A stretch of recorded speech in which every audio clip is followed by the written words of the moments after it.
देखिए green TV YouTube पर भी, बस सब्सक्राइब करें और बेल आइकन दबाएं। नमस्कार दोस्तों, स्वागत है आपका किसान बुलेटिन में और मैं हूं आपके साथ फारूल यादव। चलिए जल्दी से एक नजर डालते हैं खेती किसानी और ग्रामीण भारत की आज की बड़ी हेडलाइंस पर। पंजाब के बाद अब जल्द उत्तर प्रदेश में भी बढ़ सकता है गन्ने का मूल्य, सीएम ने किसानों से किए कई बड़े वादे। मध्य प्रदेश व तेलंगाना के बांस उत्पादक किसानों को मिली खुशखबरी, अब घर बैठे ऑनलाइन मिलेगी परिवहन की ये सुविधा। आवारा पशुओं से नहीं बल्कि तोतों से परेशान हुए कर्नाटक के किसान, कृषकों की हजारों बीघा फसलों को बर्बाद कर गए तोते।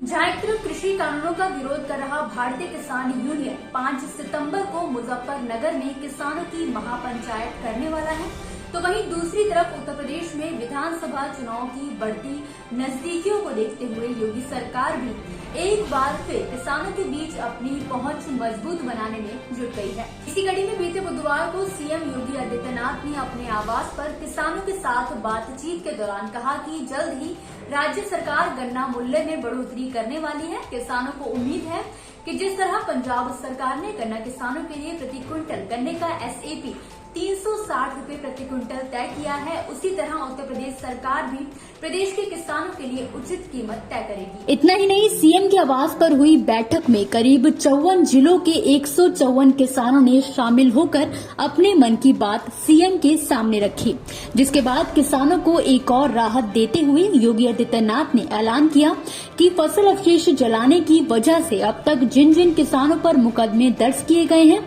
या फिर जो जुर्माना लगाया गया है, उन मुकदमों को वापस लेकर जुर्माने को खत्म कर दिया जाएगा।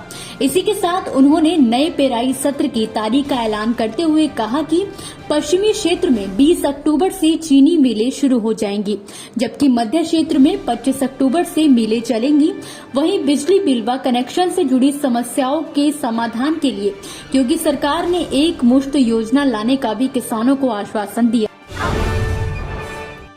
मध्य प्रदेश में बांस का उत्पादन करने वाले किसानों को राज्य सरकार की तरफ से एक खुशखबरी दी गई है। इसके तहत अब राज्य के किसानों को बांस को एक जगह से दूसरी जगह ले जाने के परमिट के लिए कार्यालयों के चक्कर नहीं काटने पड़ेंगे, क्योंकि लकड़ी और बांस उत्पादक किसानों को अब अनुज्ञा पत्र यानी कि परमिट की सुविधा ऑनलाइन मिल जाएगी।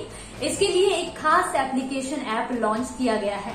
आपको बता दें कि बांस काटकर उसका फर्नीचर या फिर किसी दूसरे रूप में इस्तेमाल करने के लिए उसे एक जगह से दूसरी जगह पर ले जाना होता है, जिसके लिए पुलिस को परमिट दिखाना जरूरी हो जाता है। परमिट के लिए किसान इधर से उधर कार्यालयों के चक्कर काटने पर मजबूर होते हैं। परमिट के लिए किसान इधर से उधर कार्यालय के लिए चक्कर काटने पर मजबूर रहते हैं।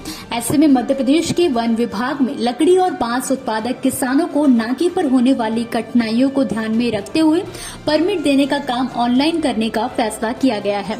गौरतलब है कि केंद्रीय पर्यावरण, वन एवं जलवायु परिवर्तन मंत्रालय ने नेशनल ट्रांजिट पास सिस्टम के तहत प्रायोगिक रूप से मध्य प्रदेश और तेलंगाना राज्य का चयन किया है। इसमें वनोपज व्यापारी और किसान लकड़ी बांस के अंतर्राज्यीय के साथ राज्य के अंदर परिवहन के लिए ऑनलाइन अनुज्ञा प्राप्त कर सकेंगे। ऑनलाइन ये सुविधा होने से वन विभाग के संबंधित कार्यालय में चक्कर लगाने से किसानों को मुक्ति मिलेगी। इसी के साथ परिवहन लागत और समय की बचत से किसानों को लाभ भी मिलेगा। अक्सर किसानों की फसलों को आवारा पशुओं, नील गायों या फिर गौवंशों से नुकसान का डर सताता रहता है, लेकिन कर्नाटक के किसानों के बीच इन दिनों तोतों का खौफ बना हुआ है।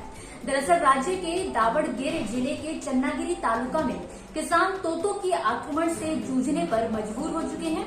किसी भी वक्त यहाँ किसानों के खेतों में अचानक तोतों के कई झुंड एक साथ आकर फसलों पर टूट पड़ते हैं और एक ही चक्कर में कई बीघा फसलें देखते ही देखते किसानों की आंखों के सामने बर्बाद हो जाती हैं।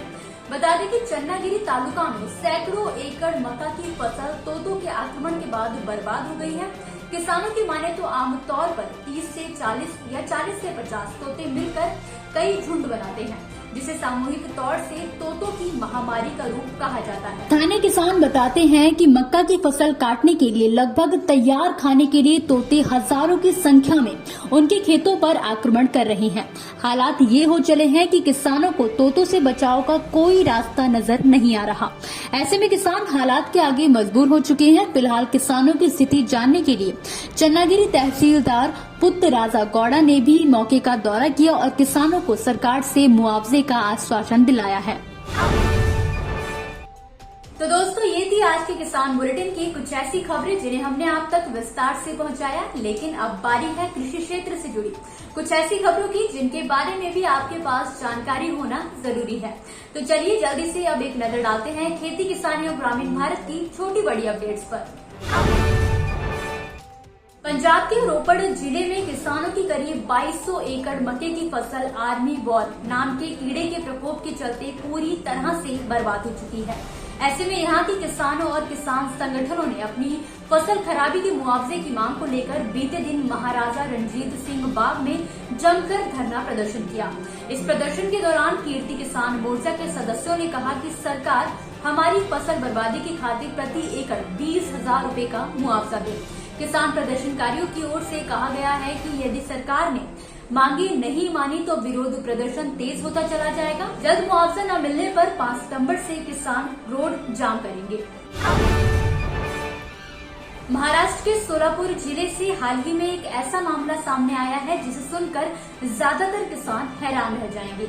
दरअसल यहाँ के रहने वाले एक किसान ने जिला प्रशासन से अपने खेतों में गांजे की खेती करने की परमिशन मांगी है। इसके पीछे किसान का कहना है कि बाजार में प्रतिबंधित पदार्थ की अच्छी कीमत मिलती है। तो वहीं प्रशासन ने किसान के आवेदन को पुलिस तक पहुंचा दिया। इस पर पुलिस ने इसे किसान का पब्लिसिटी स्टंट बताया है। गुजरात के कई जिलों में इन दिनों पशुओं में फैल रहे एक त्वचा रोग के चलते पशुपालकों में काफी चिंता बनी हुई है। दरअसल राज्य के मवेशियों में ढीलीदार त्वचा रोग का प्रकोप देखने को मिल रहा है। हालांकि अभी तक इस संक्रमण से देश के अन्य 12 राज्यों में भी पशुओं से ग्रसित होने की खबर मिल चुकी है, लेकिन गुजरात में अब तक 5 जिलों के कई मवेशी चेचक वायरस से होने वाली लाइलाज बीमारी से संक्रमित हो चुके हैं। बता दें कि ये बीमारी पहली बार साल 2019 में उड़ीसा के मयूरभंज जिले में रिपोर्ट हुई थी। ढेरीदार त्वचा रोग अब तक कर्नाटक, पश्चिम बंगाल, छत्तीसगढ़, झारखंड, असम, महाराष्ट्र, मध्य प्रदेश, केरल, तमिलनाडु, तेलंगाना और आंध्र प्रदेश में फैल चुकी है। तो दोस्तों, आज के किसान बुलेटिन की बड़ी खबरों में फिलहाल के लिए बस इतना ही। आप मुझे दीजिए इजाजत, कल फिर हाजिर होंगे कुछ नई और बड़ी खबरों के साथ। तब तक के लिए आप देखते रहिए ग्रीन टीवी। घर पर रहिए, अपना और अपनों का ख्याल रखिए। नमस्कार। देखिए ग्रीन टीवी YouTube पर भी, बस सब्सक्राइब करें और बेल आइकन दबाएं।